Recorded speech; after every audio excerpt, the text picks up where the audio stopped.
मैं पिंकी को पकड़ूंगा, मैं पिंकी को पकड़ूंगा। रोक सको तो रोक लो, कुछ नहीं उखाड़ सकते बेटा आप लोग।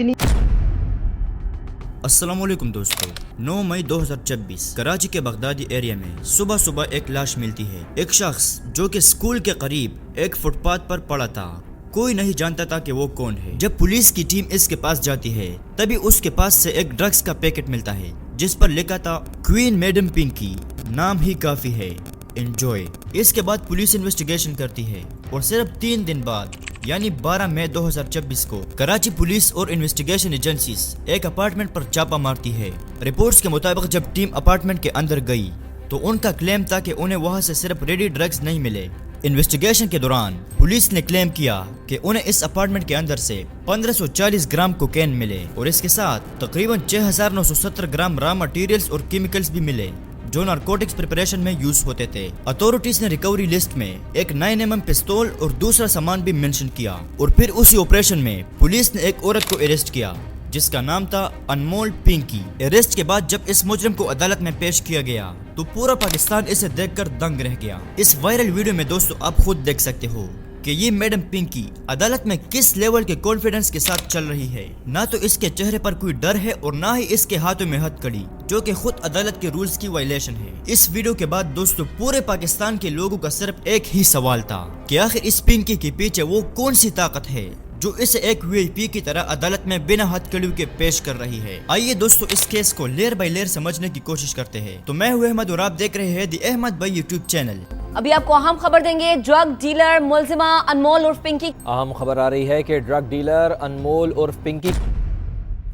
आज की इस वीडियो में हम जानेंगे कि आखिर कौन है ये क्वीन मैडम पिंकी और कैसे इस अकेली औरत ने इतना अरसा कानून से छुप कर अपना ये ड्रग डीलिंग एम्पायर बनाया। पिंकी का जन्म साल 1995 में कराची के बलोचपाड़ा में हुई और उसने अपनी तालीम कराची के एक गवर्नमेंट गर्ल्स स्कूल से हासिल की और सिर्फ 8वीं क्लास में ही स्कूल छोड़कर लाहौर चली गई क्योंकि पिंकी को मॉडलिंग और एक्टिंग का बहुत शौक था। तो इसी ख्वाब को पूरा करने के लिए पिंकी बहुत सारे फिल्म डायरेक्टर्स के ऑफिस में जाती है एक्टिंग अपॉर्चुनिटीज ढूंढने और इसके साथ पिंकी बहुत सारे एलीट क्लास पार्टीज भी अटेंड करती है और यहाँ पर उसकी मुलाकात होती है एक वकील के साथ और फिर सिर्फ कुछ अरसा बाद इसी वकील के साथ पिंकी की शादी हो जाती है। लेकिन दोस्तों ये कोई आम वकील नहीं था बल्कि इसी वकील ने पिंकी को ड्रग ट्रेड में इंट्रोड्यूस करवाया। पहले सिर्फ छोटी छोटी चीजें लाहौर से कराची तक ड्रग्स की ट्रांसपोर्ट, लेकिन फिर धीरे धीरे पिंकी इस गेम को समझने लगी और जब पिंकी को ये गेम समझ आ गया तो उसने अपने पहले शोहर को छोड़ दिया और फिर उसने अपना खुद का नेटवर्क बनाना शुरू किया। लेकिन दोस्तों यहाँ एक और ट्विस्ट है। पहले शोहर के जाने के बाद पिंकी ने दूसरी शादी एक पुलिस ऑफिसर के साथ की जिसका नाम है राना अकरम और इन्वेस्टिगेटर्स का ये भी क्लेम है कि इस पुलिस ऑफिसर ने पिंकी के पैसे से लाहौर में 2 बंगलो भी खरीदे हैं।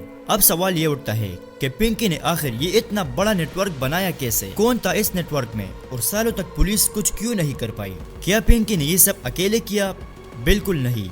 इन्वेस्टिगेटर्स के मुताबिक पिंकी ने अपने 3 भाइयों के साथ मिलकर एक ऑर्गेनाइज्ड कोकेन डिस्ट्रीब्यूशन नेटवर्क बनाया। रियाज बलोच, मोहम्मद नासिर और शौकत बख्श, इन तीनों के ऊपर आर्म्स ऑर्डिनेंस और नारकोटिक्स एक्ट के तहत केसेस दर्ज है। शौकत बख्श जो इस गैंग का सबसे खास आदमी था, वो पिंकी और बाकी नेटवर्क के बीच कम्युनिकेटर था। शौकत बख्श को पुलिस ने 2024 में एक केस में पहले भी अरेस्ट किया था लेकिन वो कोर्ट से बरी हो गया जबकि पिंकी को इश्तिहारी करार दिया गया। मतलब इनके खिलाफ केसेस भी थे लेकिन फिर भी ये हर बार किसी न किसी तरीके से बचते रहे। अब बात करते हैं नेटवर्क के अंदर काम करने वाली औरतों की। इन्वेस्टिगेटर्स ने 2 खास औरतों को आइडेंटिफाई किया, बेबो और हेरा, जो नेटवर्क के की ऑपरेटिव्स थे। बेबो और हेरा डिस्ट्रीब्यूशन नेटवर्क के कुछ हिस्सों को खुद मैनेज करती थी। एक और नाम भी सामने आया है, आदिल इलियास विकी, जो स्पेशल एजुकेशनल इंस्टीट्यूशंस में ड्रग्स सप्लाई करता था। ये बंदा स्कूल्स और कॉलेजेस में बच्चों को ड्रग्स सप्लाई करता था। पिंकी के पास लाहौर से एक फीमेल एम्प्लॉय थी जो कराची तक नारकोटिक्स ट्रांसपोर्ट करती थी। उसे 50,000 रुपए पर ट्रिप दिए जाते थे। लाहौर की एक और औरत अनम इलियास जो कि पेवर कोकेन सप्लाई करती थी और फिर पिंकी उस कोकेन को केटामीन और एसीटोन के साथ मिक्स करके बहुत खास किस्म का बना देती। लाहौर से कराची तक ये कोकेन ट्रेन के जरिए आती थी। 2 औरतें ये पैकेट्स कैरी करती थी और उसे स्टेशन पर छोड़ देती थी। फिर रेलवे स्टेशन पे राइडर्स ये पैकेट कलेक्ट करते थे और सिटी के अंदर डिलीवर करते थे और ये सब छुपाने के लिए एक कोड वर्ड यूज होता था। कोकेन के लिए एक खास किस्म का कोड वर्ड था, एग, और एक एग यानी 2 ग्राम कोकेन। दोस्तों आप एक चीज समझ लो, कि 2 ग्राम कोकेन मार्केट में 40 से 50 हजार रुपए में बिकती है। कराची में पिंकी के पास 7 राइडर्स का नेटवर्क था, जिनमें से 4 राइडर्स अरेस्ट होने के बाद क्विट कर गए, लेकिन 3 राइडर्स आकिब, एजाज और हमजा अभी भी एक्टिव थे। और जब ये लोग पकड़े जाने लगे तो पिंकी ने पंजाब से 8 राइडर्स और मंगवा लिए। टोटल कराची नेटवर्क्स में 3 हैंडलर्स थे, 22 कैरियर्स और 3 वुमेन कैरियर्स, जिनको मंथली 70,000 रुपए सैलरी दी जाती थी। लाहौर में 20 औरतें अलग थी जो इसी सेम ड्रग सप्लाई चेन से जुड़ी थी। लेकिन दोस्तों, पिंकी जो इतना अरसा पुलिस से बचती रही, उसका मेन रीजन है सोशल मीडिया। पिंकी के ज्यादातर क्लाइंट्स व्हाट्सएप के जरिए आते थे, ऑर्डर भी व्हाट्सएप पे होता था और पेमेंट भी ऑनलाइन होती थी। और नए कस्टमर्स के लिए तो वो और भी स्मार्ट थी। नए कस्टमर्स के पास वो डायरेक्टली अपने राइडर्स नहीं बेचते थे, बल्कि पहले एक जगह डिसाइड होती थी और फिर कस्टमर वहां से खुद अपना पार्सल उठाता था। खैर दोस्तों, 12 मई को जब पुलिस ने रेड किया और पिंकी को पकड़ा तो पहले तो सबको ये एक आम गिरफ्तारी लग रही थी। लेकिन दोस्तों, जब इस पिंकी को अदालत में पेश किया गया तो ये बिल्कुल एक वीआईपी की तरह अदालत में फुल कॉन्फिडेंस के साथ पेश हुई। ये देखकर पूरा पाकिस्तान दंग रह गया। और इसी प्रेशर की वजह से सिंध के चीफ मिनिस्टर मुराद अली शाह के हुक्म पर पिंकी को अदालत में सरकारी प्रोटोकॉल देने पर एसएसपी सिटी अली हसन को सस्पेंड कर दिया गया। लेकिन दोस्तों, यह एक और बात जो बहुत जरूरी है, सिर्फ कराची ही नहीं, ये मामला लाहौर तक भी पहुंच गया है। पंजाब पुलिस ने भी अदालत से पिंकी की कस्टडी मांगी ताकि वो लोग अपने शहर में इसके नेटवर्क की तफ्तीश कर सके। और सीसीडी यानी क्राइम कंट्रोल डिपार्टमेंट ने लाहौर में अलग से इंक्वायरी शुरू कर दी है, ये पता लगाने के लिए कि आखिर सालों तक पिंकी लाहौर में कैसे आजाद घूमती रही। अब दोस्तों आते हैं इस केस के सबसे इम्पोर्टेंट हिस्से पर, यानी पिंकी के क्लाइंट्स। सिंध के चीफ मिनिस्टर को सबमिट की गई रिपोर्ट में बताया गया है कि 30 पॉलिटिशियंस इस नेटवर्क के कस्टमर्स में शामिल थे। और इन 30 पॉलिटिशियंस की लिस्ट में बिजनेस ओनर्स, प्राइवेट कंपनीज के सीईओस और ब्यूरोक्रेट्स भी शामिल है। खैर दोस्तों, 16 मई को जब पिंकी को दोबारा कोर्ट में पेश किया गया तो वो रो रही थी। वीडियोस वायरल हो गई। वो कह रही थी कि मुझे बहुत मारा गया। और जब उसने कोर्ट में मीडिया के सामने कुछ कहने की कोशिश की, तभी पुलिस वालों ने शोर मचाकर उसकी आवाज दबाई। अब बहुत से लोगों का सवाल ये भी है कि इस मौके पर पिंकी क्या कहना चाहती थी। अब दोस्तों, एक और चीज जो इस केस में बहुत वायरल हुई और वो थी पिंकी की ऑडियो लीक्स, जिसमें वो खुद पुलिस को चैलेंज कर रही थी। असल में ना, आप लोगों की अकल ही घुटनों में। जिस दिन दिमाग से सोचना शुरू करोगे ना, उस दिन पिंकी की तरह एक ब्रांड बन जाओगे।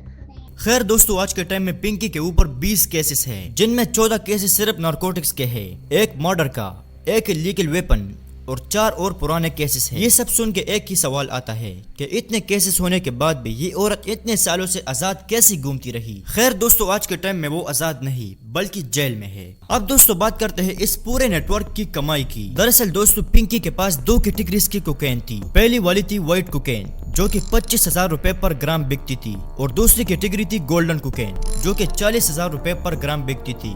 और हर महीने ये नेटवर्क 2 करोड़ रुपए से भी ज्यादा जनरेट करता था सिर्फ कराची में। ये सिर्फ 1 महीने की कमाई है।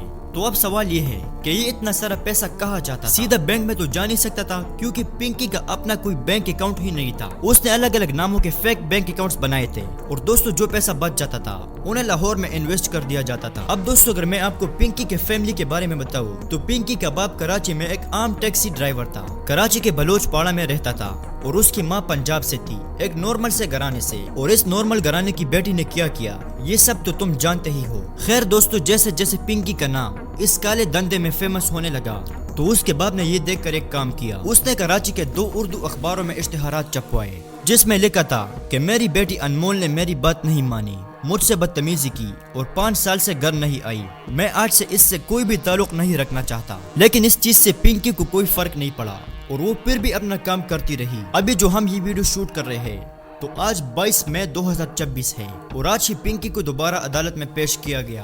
पुलिस ने जुडिशियल मजिस्ट्रेट से पिंकी का जिस्मानी रिमांड मांगा, लेकिन आज दोस्तों पुलिस अदालत से पिंकी की जिस्मानी रिमांड लेने में नाकाम हो गई और अदालत ने पिंकी को सारे केसेस में जुडिशियल रिमांड पे जेल भेज दिया। मतलब अब वो पुलिस की कस्टडी में नहीं है और इस केस की तहकीकात अभी भी जारी है।